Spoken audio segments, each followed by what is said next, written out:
గురూజీ 72 గంటల్లోనే ఫోన్ లోని అద్భుతమైన జ్యోతిష్య పరిష్కారం చూపిస్తారు. నమ్మండి, నమ్మకపోండి, ఇది నిజం. శ్మశాన కాళి రుద్ర చౌడీదేవి ఆరాధకులు నంబర్ 1 వశీకరణ స్పెషలిస్ట్. గురూజీ మనిషి పుట్టుక నుండి చనిపోయే వరకు వచ్చే అన్ని క్లిష్టమైన సమస్యలకు పరిష్కారం ఇక్కడ లభిస్తుంది. విద్య, ఉద్యోగం, వ్యవహారం, స్త్రీ ప్రేమ, పెళ్లి, సంతానం, స్త్రీ పురుష వశీకరణం, భూవశం, భార్యాభర్తల కలహాలు, కోర్టు సమస్యలు, విడాకుల సమస్యలు, చేతబడి, అప్పుల బాధ, ఇంకా మీకు ఎలాంటి సమస్యలు ఉన్నా 72 గంటల్లోనే శాశ్వత పరిష్కారం చేయబడింది. జై శ్రీమన్నారాయణ. నేను మీ ఐకాన్ ఆస్ట్రాలజర్ గట్టుపల్లి సురేష్ బాబు. మనకి ద్వాదశ రాశుల్లో అసలు ఏ రాశి వారికి ఏ గ్రహం ఏ స్థానంలో ఉండటం వల్ల ఎలాంటి సమస్యలు వస్తాయి, దానికి తగ్గట్టుగా పరిహారాలు ఏమిటి అనేది ఒక్కసారి మనము గ్రహించినట్టయితే గనక ఈ పరిశీలనలో ఈ పరిహార నిమిత్తంగా ఒకసారి మనము చూద్దాం. అయితే మనకి ద్వాదశ రాశుల్లో ఒకటి జై శ్రీమన్నారాయణ. ద్వాదశ రాశుల్లో ఒకటి తులారాశి. ఈ తులారాశి వారికి పుట్టినప్పటి నుంచి కొన్ని కోరికలు ఉంటాయి. నేను కరెక్ట్గా జాబ్ చేయాలి, విదేశాలకు వెళ్ళాలి, అక్కడ సెటిల్ అయిపోవాలి, దాంతోపాటు కుటుంబంలో ఉండేటువంటి పిల్లల్ని పెళ్లి చేసుకోవాలి, మనవలతోనో భావం అక్కీ కూతురుతోనో ఇలా ఉంటుంటారు, వాళ్ళని పెళ్లి చేసుకొని లైఫ్లో సెటిల్ అయిపోవాలి అనుకునేటువంటి తత్వం ఉంటుంది. దాంతో పాటు తులారాశి వారికి ఎప్పుడు కూడా వాళ్ళు గుర్తుపెట్టుకోండి, గవర్నమెంట్ సెంట్రల్ గవర్నమెంట్ జాబ్సే చేయాలి అనుకునేటువంటిది, అలానే ర్యాంక్ కూడా వచ్చి జాబ్లో జాయిన్ అవుతూ ఉంటారు తులారాశి వారు. ఉన్నతమైనటువంటి శిఖరాలు ఎక్కేటువంటి వారు తులారాశి వారు. మీరు అలా అవ్వట్లేదా? తులారాశిలో ఉన్నారు, మరి గురువు గారు మీరు చెప్పింది నాకు అవ్వట్లేదండి అంటే మీరు ఖచ్చితంగా ఏదో జరుగుతుందండి. మీరు పుట్టిన దగ్గర నుంచి దానాలు, ధర్మాలు, యజ్ఞాలు, యాగాలు, హోమాలు, జపాలు, తపాలు, దానాలు ఎన్నో చేసి ఉంటారు, కానీ దేవుడు మిమ్మల్ని కరుణించట్లేదండి. ఎక్కడో ఏదో జరుగుతుంది.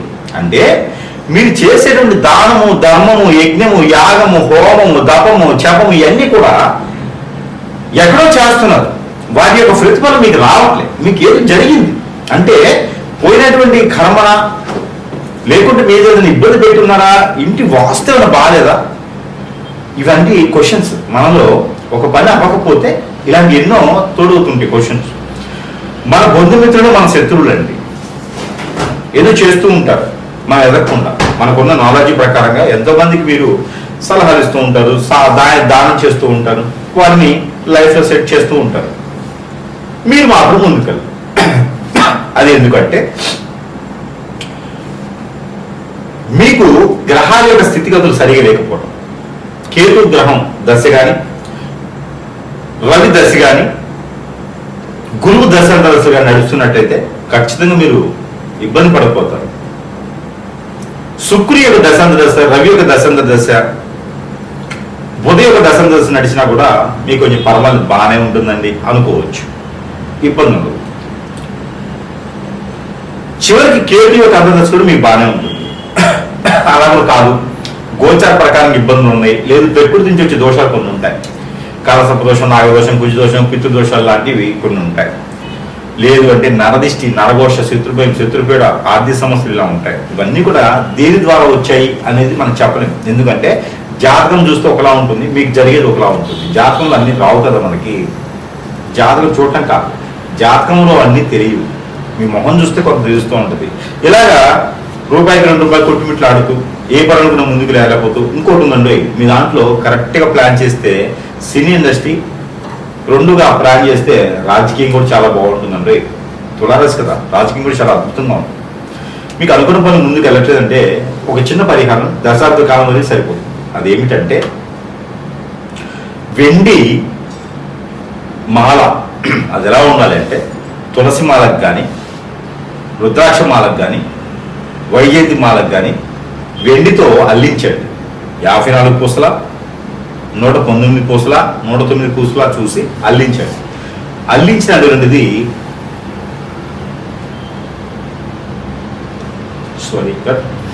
అల్లించినటువంటిది ఈ మాల ఏం చేయాలంటే కనుక, ఏదైనా అమ్మవారి ఆలయం మీకు తెలుసుంటే కుంకుమ చేయించి ఈ మాలని దానం చేసేది. అంటే మాల అమ్మవారికి సమర్పించండి. అమ్మవారికి మాల సమర్పించారు పార్వతి అమ్మవారు, లలిత అమ్మవారు, లేకపోతే సరస్వతి అమ్మవారు, లేదా లక్ష్మీ అమ్మవారు, దుర్గామాత, ఇలాంటి ఆలయాల్లో కనుక, గ్రామ దేవతలకు కాదు, ఇలాంటి ఆలయాల్లో ఈ మాలను సమర్పించండి. ఈ మాలను సమర్పించడం ద్వారా మీకు అన్ని రకాల సమస్యలు పటాపంచలేకపోతే ప్రతి మాసానికి ఒక్కసారి అయితే కొబ్బరికాయలు ఒక 5 ఏదైనా అమ్మవారి గుడిలో కొట్టండి.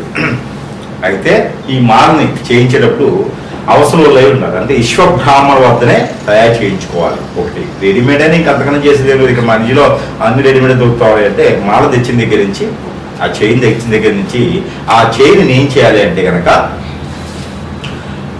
సోమవారం, మంగళవారం, గురువారం, బుధవారం ఈ 3 రోజులు ఇంట్లో నిద్ర చేయాలి. దేవుని మందిరంలో పెట్టి ద్వైప నైవేద్యం పెట్టి మన కోరికలు ఏమున్నాయి, చింతలు ఏమున్నాయి, మన కష్టాలు ఏమున్నాయి కోరుకొని ఇవన్నీ కష్టాలు పోయేసి కొన్నైనా మా కోరికలు తీరాలి అని చెప్పి నమస్కారం చేసుకొని సూర్య భగవానికి గోధుమలతో చేసినటువంటి పిండి పదార్థం నైవేద్యం పెట్టాలి ఉదయించేటప్పుడు. ఆ తర్వాత ఆ మాలను తీసుకెళ్ళి అంటే ఇక్కడ చెప్పినటువంటి రోజు 3 రోజుల తర్వాత ఆ మాలను తీసుకెళ్ళి ఇక్కడ నా ఆలయంలో ఇచ్చుకుంటే అన్ని రకాల సమస్యలు అనేది మీకు ఇబ్బంది లేకుండా ఉంటాయి.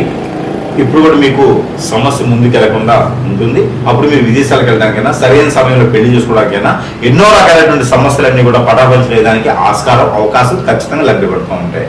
ఇలాంటి సత్ఫలితాలు పొందేదానికి చిన్న చిన్న పరిహారాలు అయితే ఖచ్చితంగా చేసుకుంటే అది మీరు మంచి ఉద్యోగం వచ్చేదానికైతే ఆస్కారం ఉంటుంది. జీవితంలో మీరు పార్ట్నర్షిప్ వ్యాపారాలు పెట్టకండి. అవి మీకు కలిసి రావు, అచ్చిరావు, మీతో మనము ఎన్నో రకాలైనటువంటి సమస్యలతో ఉంటూ ఉంటాం. ఇల్లు ఉంటుంది, అద్దెకున్నా సొంతలేనా, ఇంట్లో ఏదో నడవడికి, ఇంట్లో ఏదో కలిసి రాదు, ఇంట్లో ఏదో జరుగుతూ ఉంది ఒక సమస్య. అసలు ఇల్లే వాస్తు బాల రెండో సమస్య. ఇంట్లో కీచులు ఆడుకోవడం, ఇంటికే ఏదో చేయించారండి, చేతపడం ఇప్పుడేమో ఏదో చేయించేశారు, ఇల్లు ఎదకుండా చేసేసారు, చెట్టుకొని కొట్టుకొని అయిపోయినారు. ఇంట్లో గొడవలు ఎప్పుడు అవుతున్నాయి, ఇంట్లో సుఖంగా ఉండడానికి లేదండి, ఏదో జరుగుతూనే ఉంది. ఇంట్లో ఏదో నెగిటివ్స్ ఉన్నాయి, చెడు క్రియ జరిగింది, ఇంట్లో అంతా నెగిటివిటీగా ఉంది. అలానే మనకి జాతకంలో బాగుండట్లేదండి, గ్రహాలు శోధించట్లేదంట, గ్రహాల యొక్క స్థితిగతులు బాగాలేవంట. ఇలాంటివి చాలా సమస్యలు ఉంటాయి. ఏ పనులు కూడా ముందుకు వెళ్ళట్లేదు, ఒంటరైపోతూ ఉంటాం, మనం అంతా చాలా ఒంటరైపోతూ ఉంటాం, అందరూ దూరమైపోతూ ఉంటారు. ఆర్థిక సంబంధించిన ఇబ్బందులు ఎవరు మనం గుర్తించరు. వీళ్ళు తెలివితేటలు ఉంటాయి, బుద్ధిబలం ఉంటుంది, గుణబలం ఉంటుంది, మంచి వ్యక్తులుగా ఉంటారు, కానీ మిమ్మల్ని రాణించలేరు. మీరు ఎప్పుడు ఏదో పట్టి పీకుతూ ఉంటుంది, ఏదో సమస్య. ఇందులో పెళ్లి భార్య దూరం అవుతూ ఉంటుంది, భర్త దూరం అవుతూ ఉంటారు, పిల్లలు దూరం అవుతూ ఉంటారు. ఒక సమస్య పోయిందిరా బాబు అనుకుంటే రెండో సమస్య కొనుక్కొచ్చుకుంటూ ఉంటారు. ఇంకా ఇంతేనా జీవితం? కొంత ఉపశమనం కోసం కావాలి మనకి. ఆ ఉపశమనం ఏంటంటే యంత్రం. ఈ యంత్రము లక్ష్మీ యంత్రం ఉంటుంది, ఇందులో కుబేర యంత్రం ఉంటుంది, ఇందులో వాస్తు యంత్రం ఉంటుంది. ఇలా 9 రకాల యంత్రాలు ఉంటాయి ఇందులో. ఈ యంత్రం కనుక మన ఇంట్లో పెట్టుకున్నట్టయితే కనుక ఏ వాళ్ళకైనా పెట్టుకోవచ్చు. దేవుని మందిరంలో పెట్టుకోవచ్చు, దక్షిణ వాళ్ళకి, తూర్పు వాళ్ళకి, పడమర వాళ్ళకి, ఉత్తర వాళ్ళకి, ఏ వాళ్ళకైనా పెట్టుకోవచ్చు. హాల్లో పెట్టుకోవచ్చు, బెడ్రూమ్లో పెట్టుకోవచ్చు, పూజ మందిరం పెట్టుకోవచ్చు, కిచెన్లో పెట్టుకోవచ్చు, ఎక్కడైనా పెట్టుకోవచ్చు, డైనింగ్ హాల్లో పెట్టుకోవచ్చు. ఇది ఒక యంత్రాన్ని ఇంటి లోపల పక్కన పెట్టుకోవాలి, వాళ్ళు తగిలించుకోవాలి. ఈ యొక్క యంత్రము చాలా వాల్యుబుల్. ఇందులో మనం పూజించి మరీ ఇస్తున్నాం. ఇది మన ప్రేక్షకుల కోసము పూర్తిగా నా తరపు నుంచి ఉచితంగా ఇస్తున్నాను. ఈ యంత్రాన్ని పూర్తిగా ఉచితంగా మన ప్రేక్షకులు అందరూ బాగుండాలి, అందులో వారే ఉండాలి అనే సంకల్పంతో, శుభ సంకల్పంతో ఈ యొక్క యంత్రాన్ని నేను పూర్తిగా ఉచితంగా ఇస్తున్నాను. ఎవరికైనా కావాలి అనుకుంటే, మీకు అన్ని రకాల సమస్యలు పోవాలనుకుంటే కొంచెమైన ఉపశమనం దొరుకుతుంది. కాబట్టి ఈ యంత్రాన్ని మీరు మన దగ్గర లభ్యపడుతుంది. మీకు మీ వద్దకు చేయించేటువంటి రుసుమును మాత్రమే నేను తీసుకుంటున్నాను. అంటే దారి ఖర్చులకు మాత్రమే తీసుకున్నాను తప్పితే యంత్రానికి మాత్రం డబ్బులు తీసుకోవట్లేదు, ఉచితంగా ఇస్తున్నాను. ఎవరికైనా కావాలంటే కూడా సంప్రదించండి. ఈ యంత్రంకి ద్వీప నైవేద్యం పెట్టినా పెట్టకపోయినా పర్వాలేదు, 3 రోజులు పెడితే చాలు. కాబట్టి ఈ యంత్రాన్ని ఎవరికైనా కావాలి అంటే కూడా ఫోన్ కాంటాక్ట్ ద్వారా యంత్రం పంపించడం జరుగుతుంది. కాబట్టి ఎవరికైనా కావాలంటే సంప్రదించండి. జై శ్రీమన్నారాయణ.